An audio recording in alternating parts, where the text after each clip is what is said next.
Hello, everybody. Rush on the West Ham Network. Hope you are all safe and well. Happy Monday night.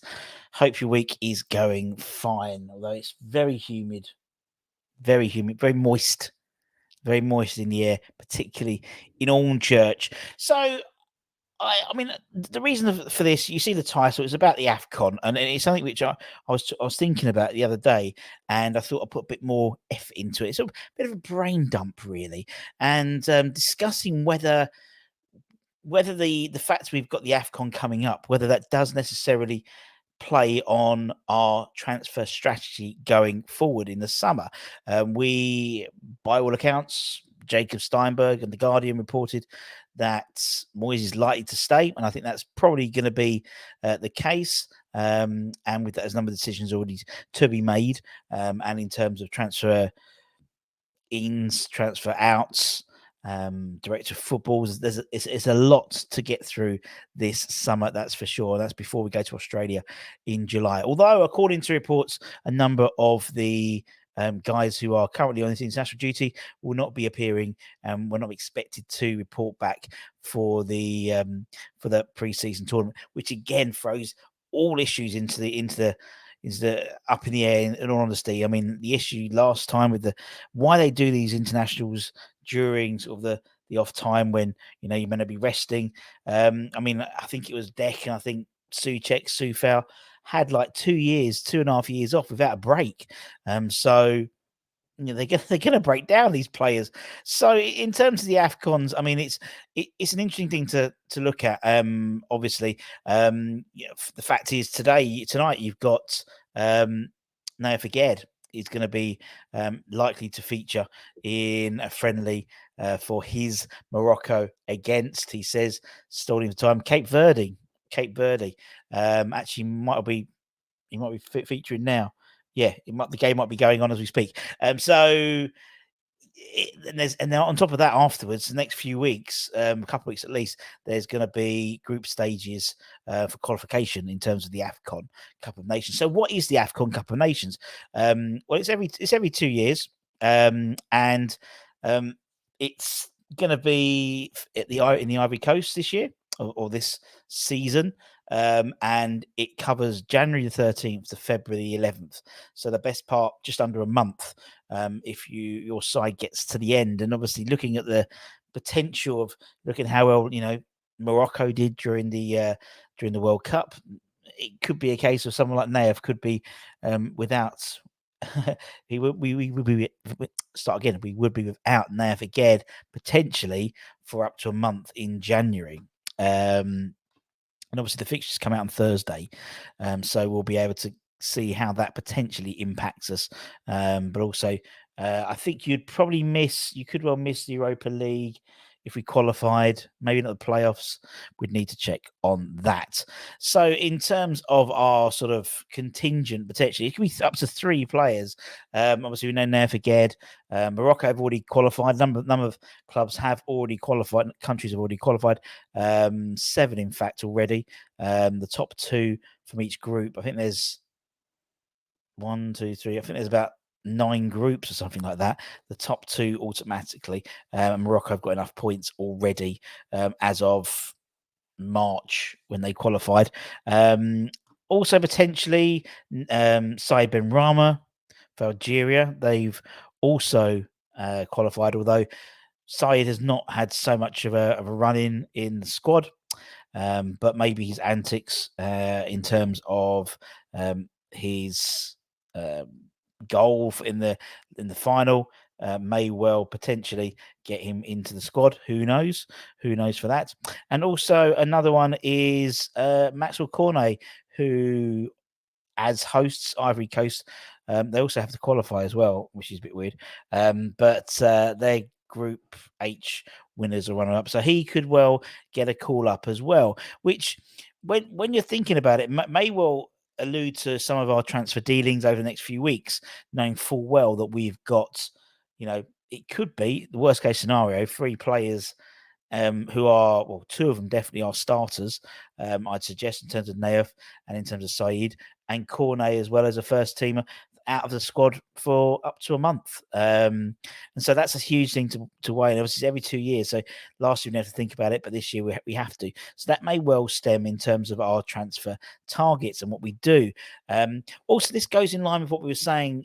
By all accounts, there's going to be a different approach to transfers in terms of getting people with Premier League experience rather than necessarily not obscure, but sort of maybe pedigree from outside of the leagues because of the time it's taken for people like Paqueta to adjust, and maybe Skamaka to some extent when he's been playing. Tilo Kira, there is a transition period needed, and we can't afford a similar transition. David Moyes can't afford a similar transition period.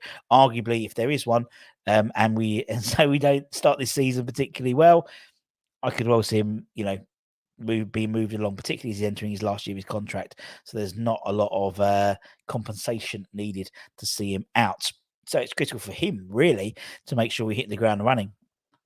Obviously, one of the guys we've been heavily linked with, and possibly our number one transfer target, is Harvey Barnes from relegated Leicester City. Apparently, Leicester are looking about £40 million. We are originally going to go, our opening bid of about £30 million. By the sounds of it, Newcastle he's not a priority signing for them, so it could be a 2-horse race, so to speak, between us and Spurs, although I'm sure Villa will come sniffing. And I think this summer transfer window, it's going to be us and Villa are going to be competing for a lot of players, similar players in my opinion, and possibly Brighton as well. So with him coming in, there is speculation that maybe Said could be moved along to free up that space on the left-hand side, or Maxwell Cornet. And obviously, with the Afcon, the fact is Harvey Barnes, if he came in, touch wood, would not be off the squad books for a month, playing in the Ivory Coast. So that could well stem, and you could see maybe some justification of why that could happen. Side moves on, potentially, and Harvey Barnes comes in. Side maybe £25 million, something like that. I imagine he would go for. Harvey coming in for between 30 and 40 million.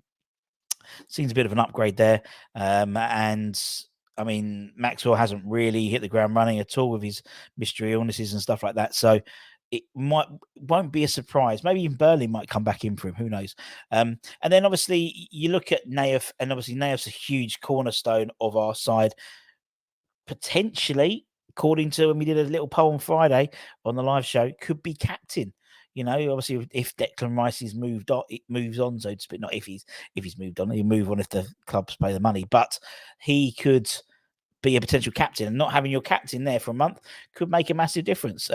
You look around the team in terms of who could be captain, with Mr. Rice moving on. You're looking through, people say Cresswell. I mean, it's not fair. You need a first teamer to be a captain. If you've got the only way that worked was obviously Mark Noble when he was the club captain and Deck was the team captain. But that only works when you're Mark Noble, in all honesty. It doesn't work in a situation where, Cresswell's arguably a bit player now. People say Oggy, but again, you're not going to get more than 15 games out of him, in all honesty. Is he really going to upset the two of Zuma and Aguerd? I don't think so. I think people say Tilakira because people have been surprised by how it seems integrated he is within the team. He's in the middle of everything. But again, would he be a guaranteed first teamer starter? Probably not. So you're looking at a very small number of people. You're looking at maybe, we'll talk about the goalkeeper in a minute, but it could be Naif, for example. It could be Zuma. But again, Zuma's injuries, if you get 25 games out of him, you've done well this in the season. Midfield, Souček. But I think, he did it for the national side.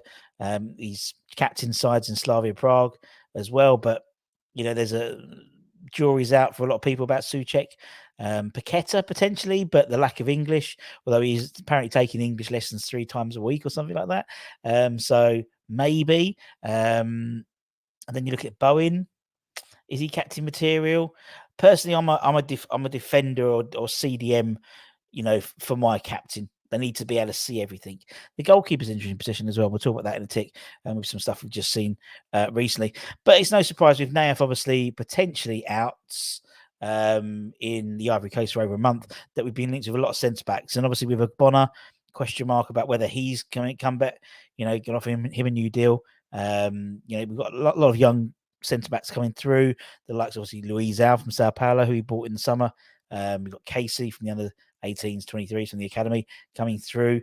But it's a little surprise we've been linked with guys like, Medina from Lons. Obviously, we've been linked with Harry Maguire, Jonathan Tah from Bayer Leverkusen, who's got ridiculously small transfer fee in terms of his contract, about 17 million quid. I'd have bitten their arm off for that. Ronnie Edwards from Peterborough. So you could see them needing a first teamer centre back coming in, because also, last year, how often have we come into a situation we've had maybe 4 centre backs, and by January we've probably got like 1 or 2 with injuries and suspensions, and obviously the extra at least 6 games because of the Europa League next year. You can see, so I think definitely it's got to be in the back of people's minds when they're looking at players. Could potentially they be playing at the Afcon, because January and February are critical times for the for players and for clubs particularly. So it'd be interesting to see what happens.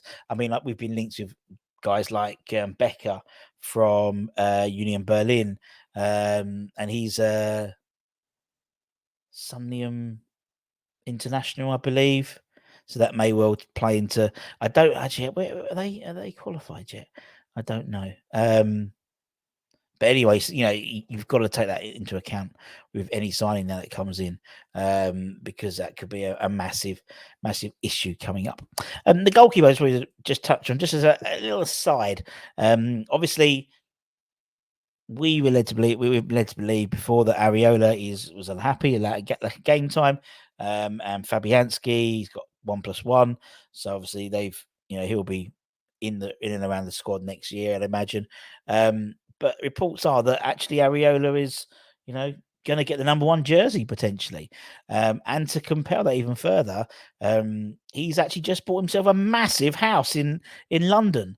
A massive house in London, according to his Facebook, his Instagram, his partner, and you can see all the kids.